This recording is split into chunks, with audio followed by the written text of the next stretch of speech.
Bonjour et bienvenue à Vue d'ici. Cette semaine, pour nos reportages, on vous présente le 7e combat des chefs qui avait lieu à Entourage-sur-le-Lac au profit du programme Tournesol du camp de vacances Le Saisonnier.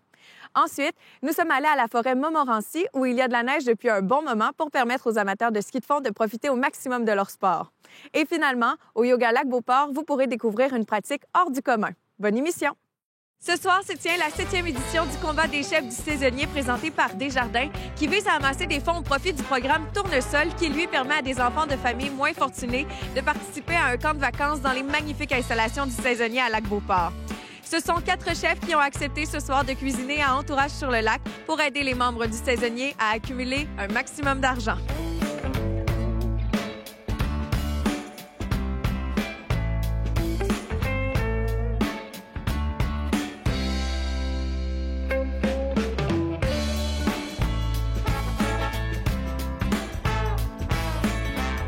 François, toujours bien impliqué dans le saisonnier pour une deuxième année, t'es maître de cérémonie ce soir pour le 7e combat des chefs. T'en es pas ton premier.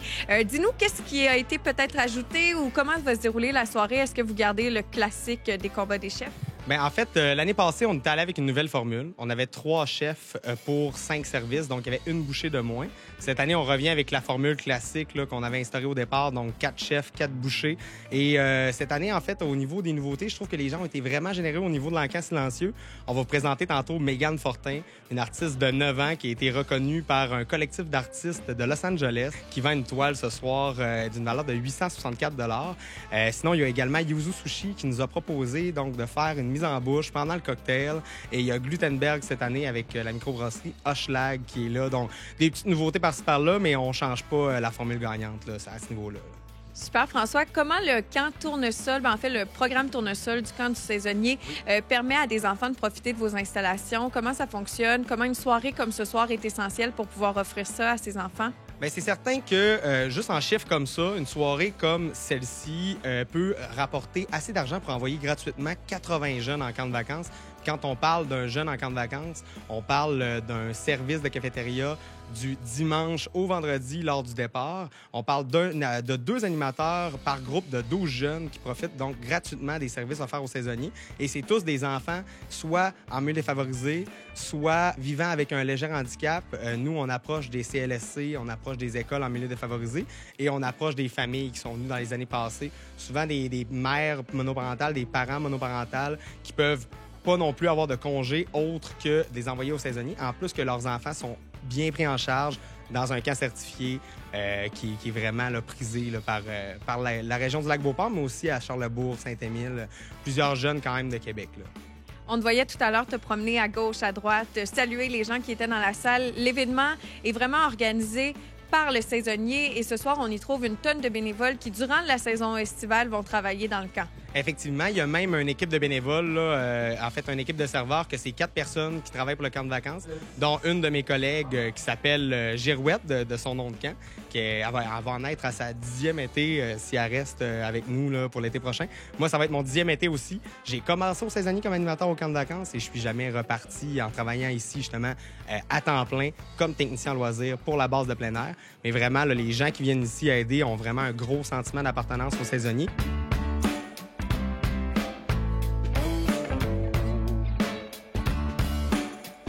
Julien April, à titre de directeur des opérations d'Entourage-sur-le-Lac, aujourd'hui, vous êtes nommé comme président d'honneur de la soirée pour le combat des chefs.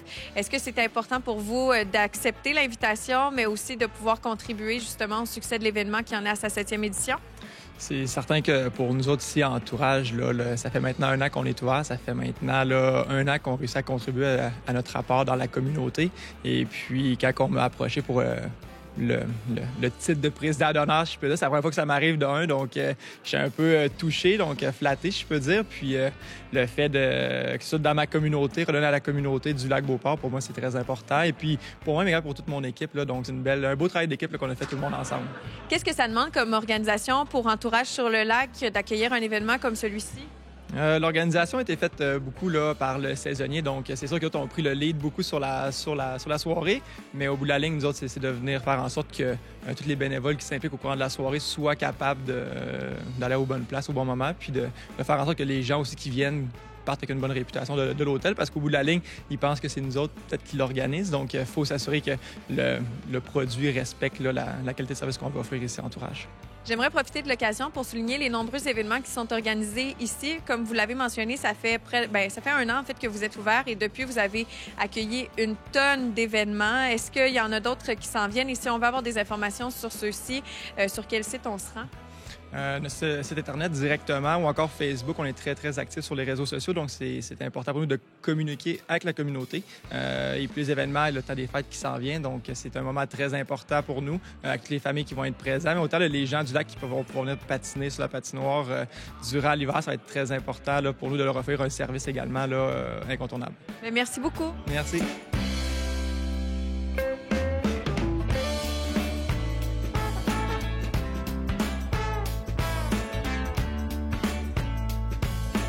Manu, vous êtes chef ce soir pour la 7e édition du combat des chefs du saisonnier. Pourquoi vous avez accepté l'invitation? Puis quel restaurant vous représentez? Je représente le Moine et Chanson sur la rue Saint-Jean à Québec. J'ai accepté par rapport aux enfants. Sans m'étaler, c'est parce que moi je suis pupille de la nation, c'est orphelin de mère. Et j'ai été trimballé de famille d'accueil en famille d'accueil. Je sais ce que c'est de vouloir partir en vacances et donc le projet me plaisait. Qu'est-ce que vous allez préparer aux gens ce soir? Il y aura des gnocchis de panais. Il y aura de la pieuvre, qui est le mets que je préfère par-dessus tout au monde. Il y aura notre propre pain au levain, il y aura plein d'autres choses aussi.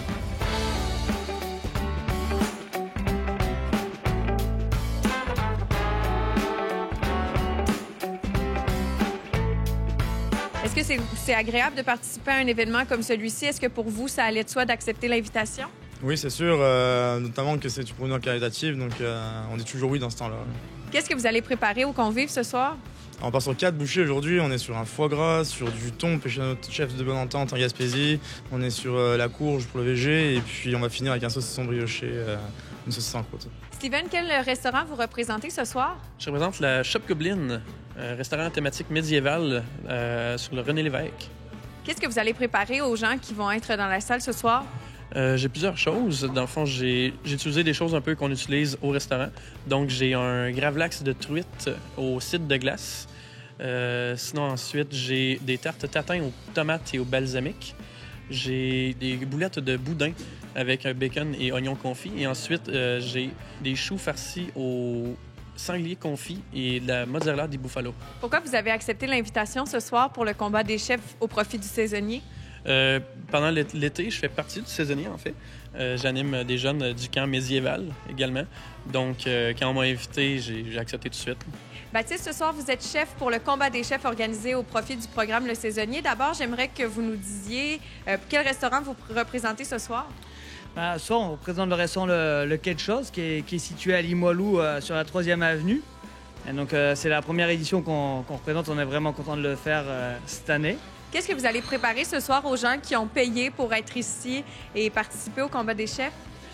Pour tout commencer, on a l'entrée de la mer. Donc, ça va être un gravlax de saumon servir sur une tuile. On va avoir du foie gras avec du crumble de parmesan, un chutney de betterave.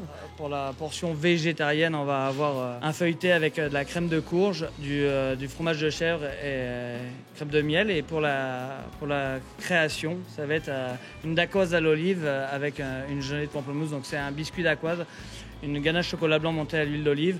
Et c'est ça. Est-ce que c'est stressant de participer pour une première fois à un combat des chefs ou vous le prenez vraiment dans le plaisir? Ça me stresse pas vraiment parce que je pense qu'on est pas mal en place et puis que je trouve ça vraiment le fun de participer à cet événement-là. Donc, on fait ça dans la joie et la bonne humeur. Donc,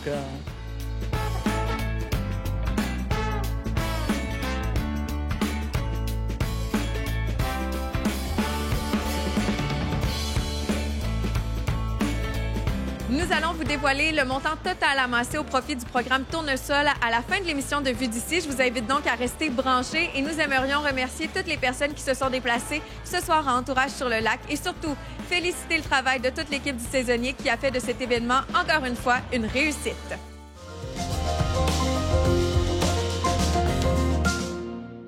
L'année dernière, la forêt Montmorency sortait ses canons à neige, question de créer de la neige artificielle qu'ils ont entreposée durant tout l'été pour créer la 6e glisse boréale. La glisse boréale représente 2,2 km de piste de ski de fond qui permet aux amateurs comme aux professionnels de venir s'entraîner un peu plus tôt dans la saison.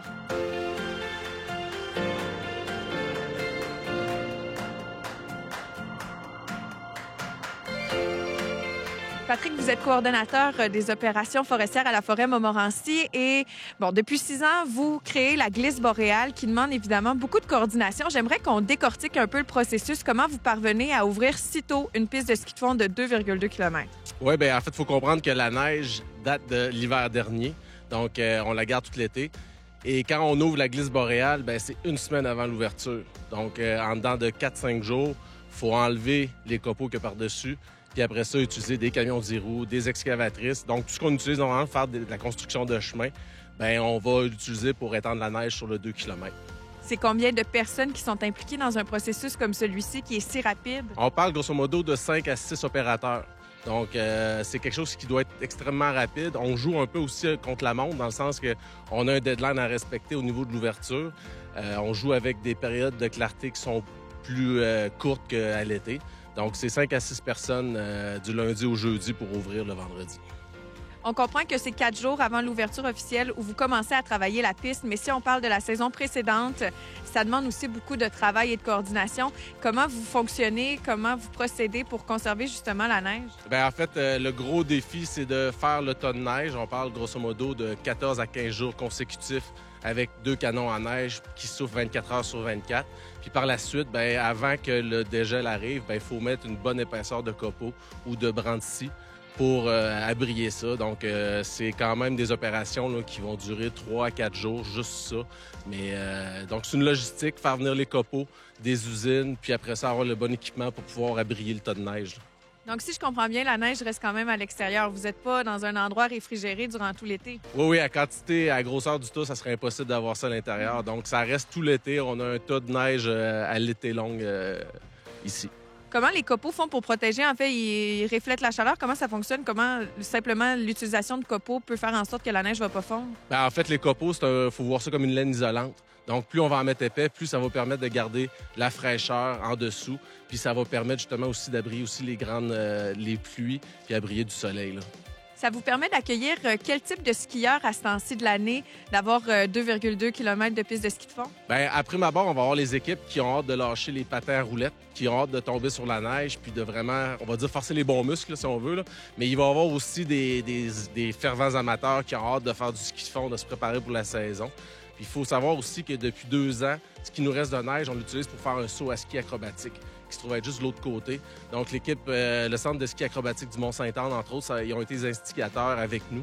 Donc là, maintenant, on a des skieurs acrobatiques qui viennent faire des pirouettes en plein mois d'octobre-novembre. Je ne sais pas si tu étais là au commencement de la piste de ski de fond, mais est-ce que c'est une fierté de savoir que vous pouvez ouvrir dans les premiers, justement, une piste comme celle-ci? Oui, bien, j'étais là dès le début, puis c'est effectivement une fierté parce que ça a demandé de l'innovation, mais aussi de changer notre manière de faire. Parce qu'avant, à l'automne, on sortait les canons à neige pour enneiger nos pistes. Mais maintenant, les automnes sont plus ce qu'ils étaient. Donc là, on avait de la difficulté à ouvrir avant puis à aller chercher un achalandage intéressant. Donc, en partant ce projet-là, essai-erreur nécessairement, là, c'est clair, c'est une fierté parce que maintenant, après 6 ans, on sait qu'on est capable de la faire en 4 jours.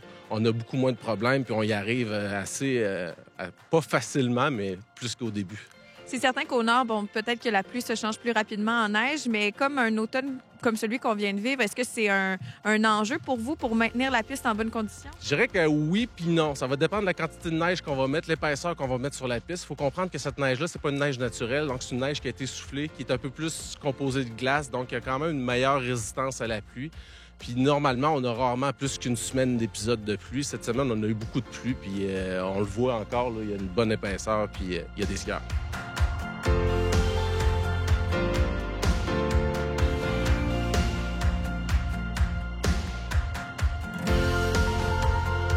Hugues, vous êtes directeur des opérations à la forêt Montmorency. Parlez-nous de pourquoi il y a autant de monde à ce temps-ci de l'année à la forêt pour faire du ski de fond. On a ouvert la glisse boréale il y a de ça quelques semaines déjà. Donc, le projet Glisse boréale, c'est d'inviter les gens à venir skier de façon hâtive à la forêt Montmorency. Il y a 32 places comme ça dans le monde qui font de la neige artificielle et puis qui la stockent, puis qui vont après ça pouvoir permettre aux skieurs de débuter leur saison activement. Puis l'Université Laval est très fière d'avoir ce projet-là en cours. La forêt Montmorency, durant toute la saison, accueille des groupes, aussi des gens qui veulent pratiquer différentes activités à l'extérieur. Parlez-moi des activités qui s'en viennent dans les prochaines semaines. Au mois de décembre, on a l'activité Viens couper ton sapin, où les familles sont invitées à venir passer une journée ici, couper leur sapin. Et puis après ça aussi, on va avoir au mois de janvier d'autres activités découvertes. On fait beaucoup d'activités d'interprétation. Le but étant de faire connaître un peu qu'est-ce que la faculté de foresterie, géographie, géomatique enseigne et puis qu'est-ce qu'on fait comme modèle d'aménagement pour nos forêts publiques au Québec. C'est aussi possible de goûter à certains trucs qui ont été préparés avec ce qu'on retrouve dans la forêt aussi. On a quelques produits dérivés, ceux qui veulent goûter de la tarte au sucre, des biscuits au sapin. Bref, on a des petits produits comme ça dérivés si les gens veulent explorer un peu de manière sur l'aspect culinaire, le goût de la forêt. En terminant, comment vous décriveriez la forêt Montmorency pour vous? Qu'est-ce qu'elle représente? Selon moi, c'est une façon de gérer la forêt au bénéfice de tous les Québécois, Québécoises, bien entendu. Et puis, c'est un modèle, je pense, pour comment est-ce qu'on peut concilier les coupes forestières puis l'utilisation plus touristique et humaine de la forêt. Pour toutes les activités, les informations sur la forêt Montmorency, on peut se rendre sur un site web? Oui, le forêtmontmorency.ca. Donc, toute l'information est là. On a aussi des belles activités pour le temps des fêtes. Donc, je vous invite à aller consulter notre site. Merci beaucoup.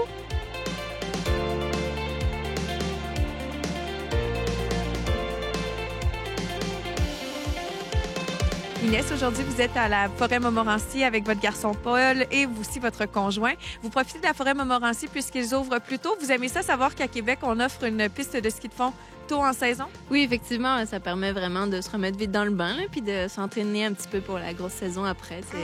C'est le fun. Oui, toi aussi, tu trouves que c'est le fun? Et êtes-vous heureux de pouvoir faire du ski de fond si tôt en saison?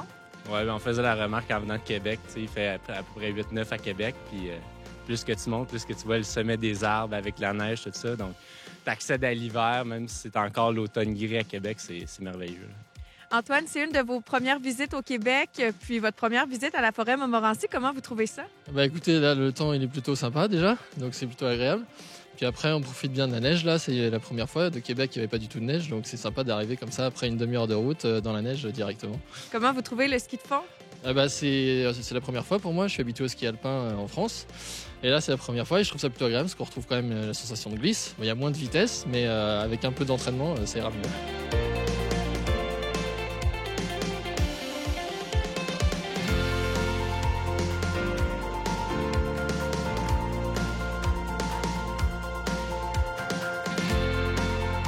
La neige est arrivée depuis un bon moment à la forêt Montmorency. On vous invite à vous rendre sur le site Internet de la forêt pour connaître tous les détails des activités organisées en vue de l'hiver. D'ailleurs, vous pourriez venir couper votre propre sapin pour le temps des fêtes.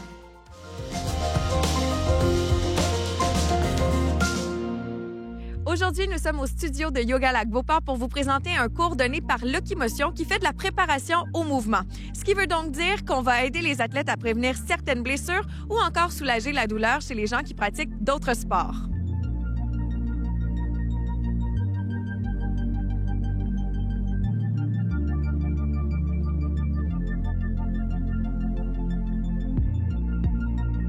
Charles, c'est toi ce matin qui va donner le cours au Yoga Lac Beauport, un cours qui n'est pas de yoga tout à fait. En fait, explique-nous qu'est-ce que tu donnes comme type de cours justement à toutes les semaines ici.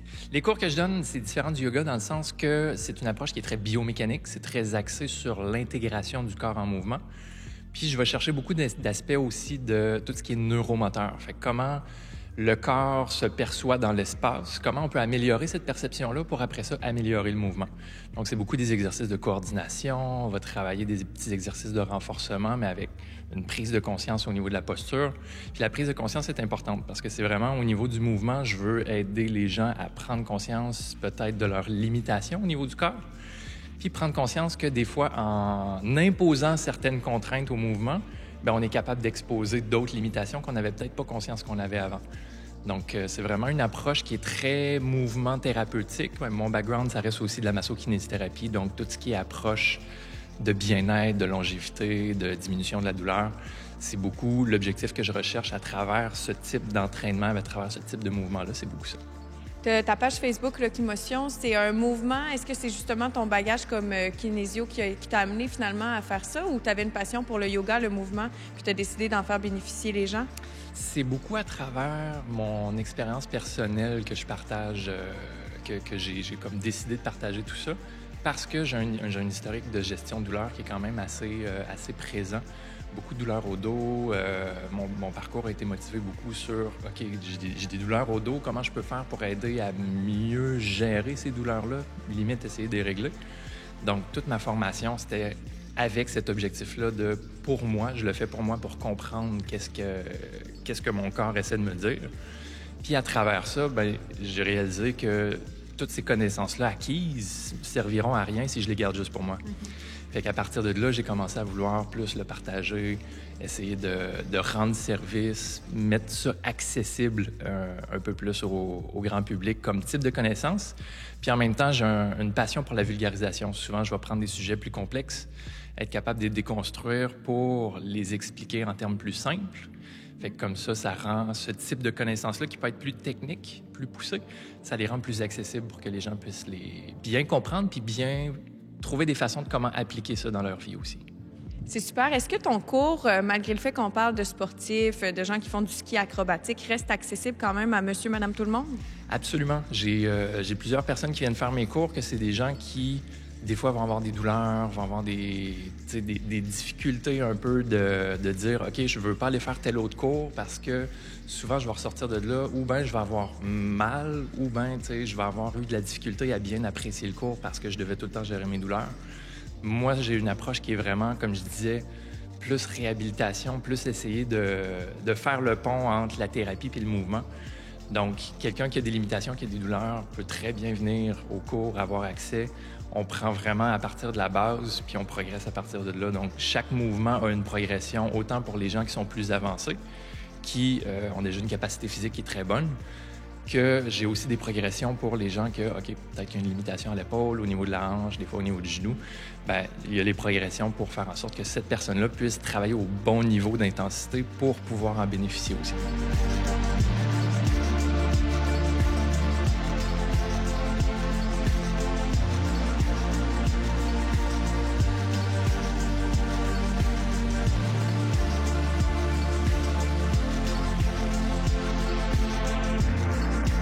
Dominique, on est dans les studios de Yoga Lac-Beauport où tu travailles et avec qui tu travailles aussi en collaboration avec ton projet Version Originale.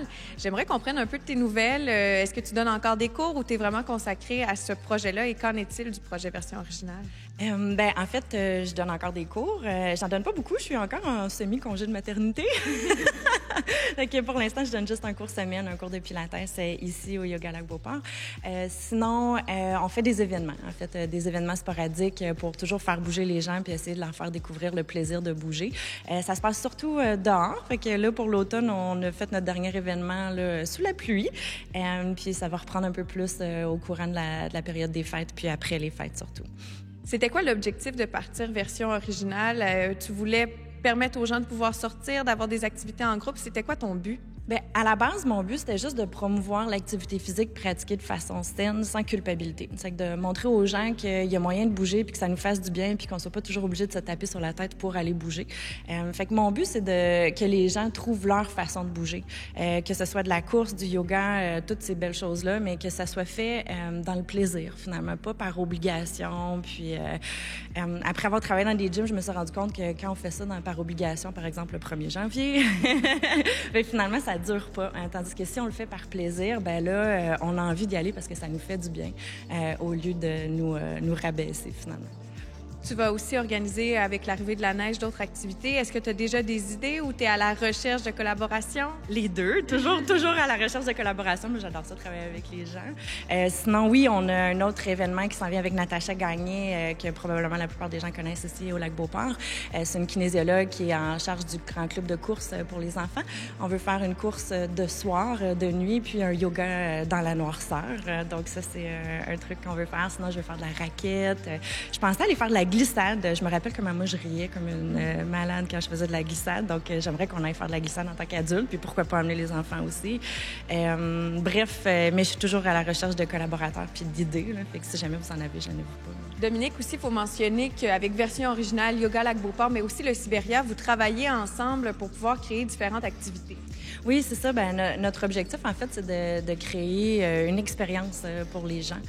Donc, avec le studio Yoga Lac-Beauport, on essaie de faire des événements où les gens peuvent aller éventuellement au café ou même les clients du Sibéria Spa peuvent venir faire un cours de yoga puis retourner au spa après. Comme je disais, l'objectif, c'est de créer une expérience complète, comme par exemple au mois de novembre, à la fin novembre, de mémoire, je crois que c'est le 22, on fait une méditation dans la section haute du café. Puis après ça, les gens auront accès au spa. Donc, c'est le genre d'activité qu'on essaie de créer là, pour la communauté du Lac-Beauport.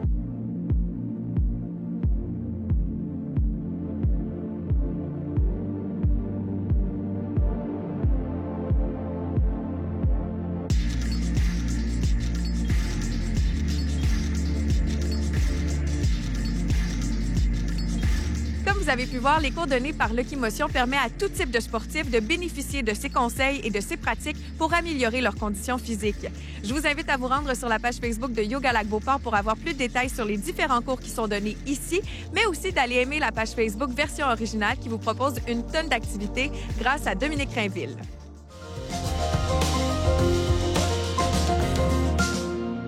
Merci d'avoir visionné Vue d'ici encore une fois cette semaine. Et tel que promis, ce sont 21 000 $ qui ont été amassés au profit du programme Tournesol du camp de vacances Le Saisonnier.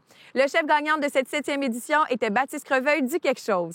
Si vous voulez visionner l'émission à nouveau, rendez-vous au www.ccap.tv ou encore abonnez-vous à notre chaîne YouTube où vous retrouverez tout le contenu de la chaîne. Passez une très belle semaine et on se retrouve très bientôt pour 3 nouveaux reportages de Vue d'ici.